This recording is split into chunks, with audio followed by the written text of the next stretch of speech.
Hey co-reporters, welcome back to my channel. Normally I like to do my Vanderpump Rules recaps live, but I'm in the south of France. I don't know if you can see from here, but I'm in the south. I'm in the countryside, so I'm not really able to do that right now.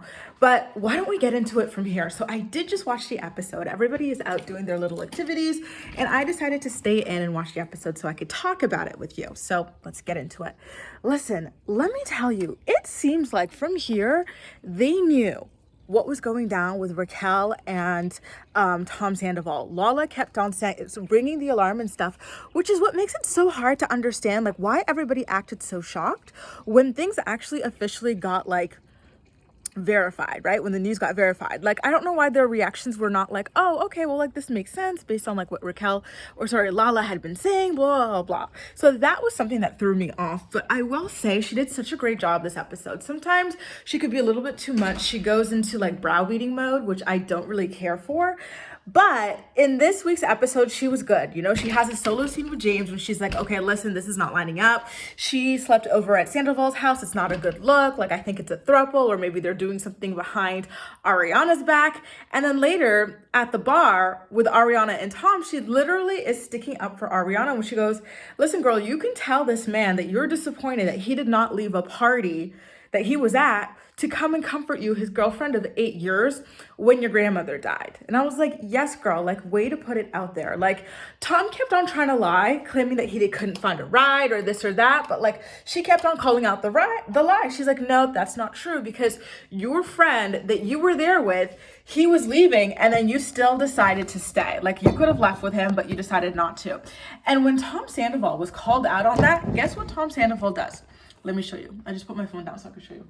He's like, yeah, well, no apology, no nothing. Because normally if you let someone down like that, in this sort of a moment in their life, like, you should be apologetic, right? At the very least, but that man could not care any less. And to me, I gotta be honest, I found that to be quite unnerving, okay?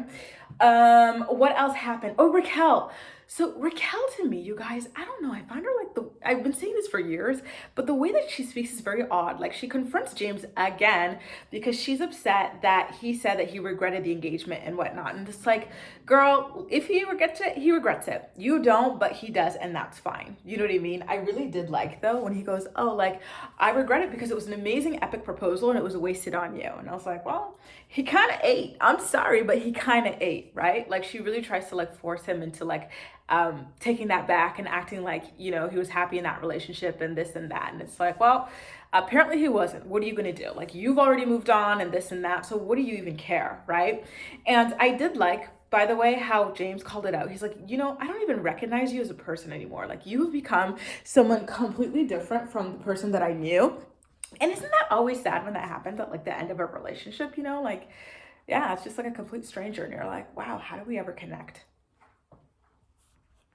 And whatnot. So that was kind of interesting. I don't know that anything else was really all that, like, noteworthy in the episode. Like, to be honest with you, it kind of just felt like the whole thing was centered around, like, exposing the Scandoval.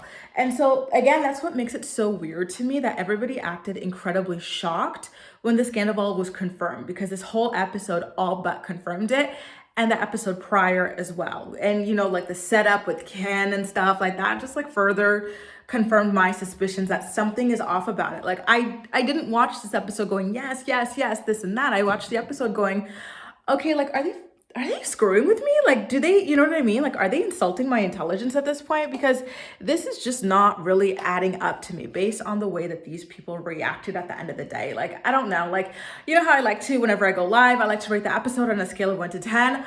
I would honestly give the episode like a 4 or a 5. It really, to me, was not it. It wasn't the move. Like, yeah, like, it wasn't boring or anything like that, but it wasn't iconic. It wasn't groundbreaking either.